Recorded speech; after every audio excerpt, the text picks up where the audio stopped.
सोचो अगर एप्पल अभी भी इंटेल प्रोसेसर यूज कर रहा होता तो मैकबुक बैटरी सिर्फ 5-6 घंटे ही चलती, फैन हमेशा नॉइस क्रिएट करता एंड मैकबुक एयर जैसा स्लिम एंड साइलेंट लैपटॉप शायद ही हमें कभी देखने को मिलता। ये सब पॉसिबल हो पाया एप्पल के सिलिकॉन चिप की वजह से। लेकिन इसका मतलब ये नहीं कि इंटेल खराब है, वो आज भी नंबर 1 चिप मैन्युफैक्चरर कंपनी है। तो फिर एप्पल ने दुनिया के सबसे बड़े चिप मैन्युफैक्चरर कंपनी को क्यों छोड़ दिया?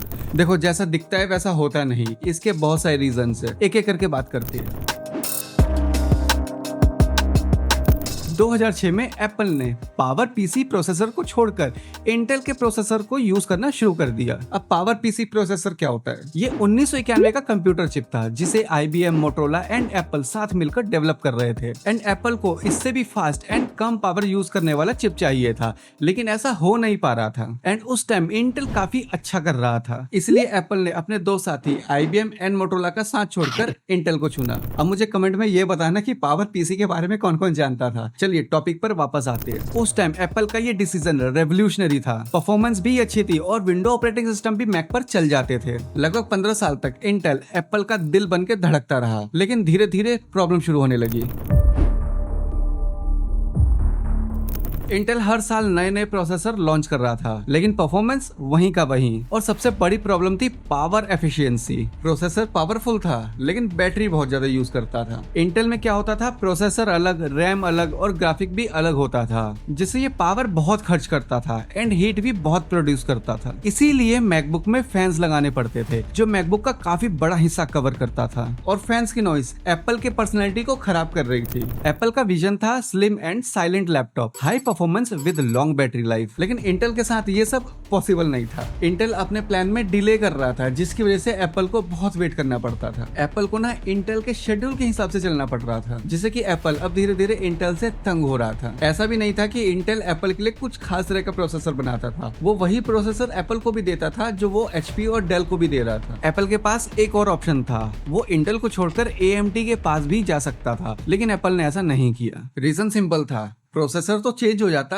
लेकिन दिक्कत वही रहती, मतलब कि अब एप्पल को इंटेल की जगह AMD के शेड्यूल के हिसाब से चलना पड़ता। जबकि एप्पल चाह रहा था कि प्रोसेसर का कोर डिजाइन और उसके फीचर और उसके लॉन्चिंग डेट एप्पल खुद ही डिसाइड करे, क्योंकि एप्पल को मार्केट में अलग पहचान बनानी थी और इसने पहचान बनाई भी, वो मैं आगे बताऊंगा कैसे। इसीलिए एप्पल किसी और प्रोसेसर कंपनी के पास जाने की बजाय उसने खुद ही प्रोसेसर बनाने का डिसीजन लिया और फिर शुरू किया अपना एप्पल सिलिकॉन प्रोजेक्ट। लेकिन ये डिसीजन लेना इतना आसान नहीं था। प्रोसेसर बनाना दुनिया के सबसे डिफिकल्ट इंजीनियरिंग में से एक है। एप्पल को सिर्फ चिप नहीं बनानी थी, उसको पूरा मैक OS नए प्रोसेसर के हिसाब से रीडिजाइन करना था, लाखों एप्स नए आर्किटेक्चर पर चलाना था, डेवलपर्स को नए टूल्स भी देने थे। और एक क्वेश्चन जिसने एप्पल कंपनी की रातों की नींद उड़ा रखी थी, वो ये कि पुराने इंटेल एप्स का क्या होगा। अगर यूजर्स के फेवरेट एप्स ही नहीं चले तो नया मैकबुक कोई नहीं खरीदेगा। और फिर इस प्रॉब्लम को सॉल्व करने के लिए एप्पल ने रोसेटा 2 बनाया।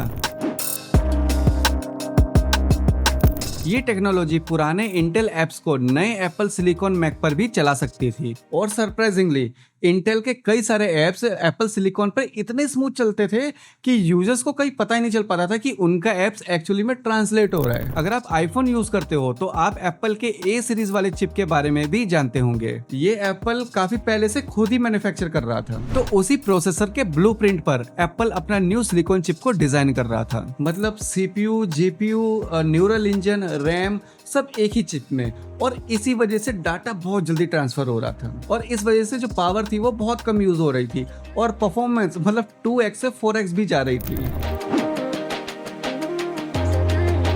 2020 में एप्पल ने अपने न्यू मैकबुक एयर में M1 चिप को लॉन्च किया, और होनेस्टली पूरी टेक इंडस्ट्री शॉक हो गई। फैनलेस मैकबुक इंटेल वाले मैकबुक प्रो से भी फास्ट निकले, बैटरी ऑलमोस्ट डबल हो गई एंड हीट ऑलमोस्ट खत्म, और परफॉर्मेंस तो मैंने भी आपको बताया ना 4x हो गया। इनका M1 चिप इतना पॉपुलर हुआ कि आज के डेट में भी लोग इसे सेकंड हैंड खरीदना पसंद करते हैं, क्योंकि नया तो मार्केट में मिल नहीं रहा है। ये सिर्फ प्रोसेसर नहीं था, ये न्यू आर्किटेक्चरल डिजाइन था, और ये एप्पल के लिए मास्टरपीस बन गया। और एप्पल ने ऑफिशियली अनाउंस भी कर दिया कि अपने next Mac OS update 27 means golden gate Intel वाले मैक में, चाहे वो मैकबुक हो, मैक स्टूडियो हो, iMac हो या किसी भी तरह का मैक हो, किसी को अपडेट नहीं देंगे। तो फिर इंटेल का क्या हुआ?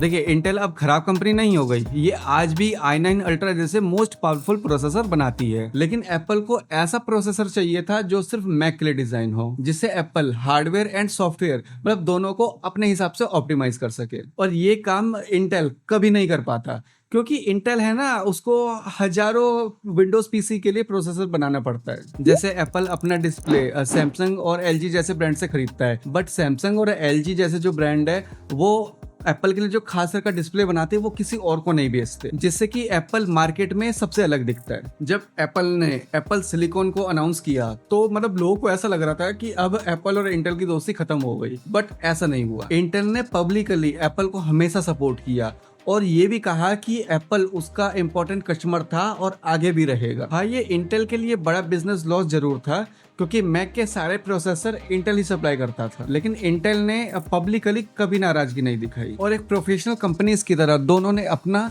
पीसफुली जो भी एग्रीमेंट था खत्म किया। और इंटेल आज भी दुनिया का number 1 window PC chip manufacture company है। हाँ, ये भी कह सकते हैं कि अभी इंटेल का डाउनफॉल चल रहा है। क्यों? क्योंकि एप्पल, AMD और क्वालकॉम इससे भी अच्छा कर रहे हैं। और न्यूज तो ये भी आ रही है कि एप्पल और सैमसंग इंटेल को खरीदने का प्लान बना रहे हैं। खैर, रूमर्स जो भी हो, लेकिन हाँ, एप्पल के इस डिसीजन ने मैकबुक को फैनलेस बना दिया और साथ ही एप्पल हर साल अपने चिप को और भी ज्यादा पावरफुल बना रहा है। आप कौन सा मैक यूज कर रहे हो मुझे कमेंट में जरूर बताना। और अगर मैक के ढेर सारे यूजफुल ट्यूटोरियल चाहिए तो इस प्लेलिस्ट को जरूर देखना। और ऐसे ही एप्पल से रिलेटेड इन्फॉर्मेटिव वीडियोस के लिए चैनल सब्सक्राइब करना। मिलते हैं नेक्स्ट वीडियो में।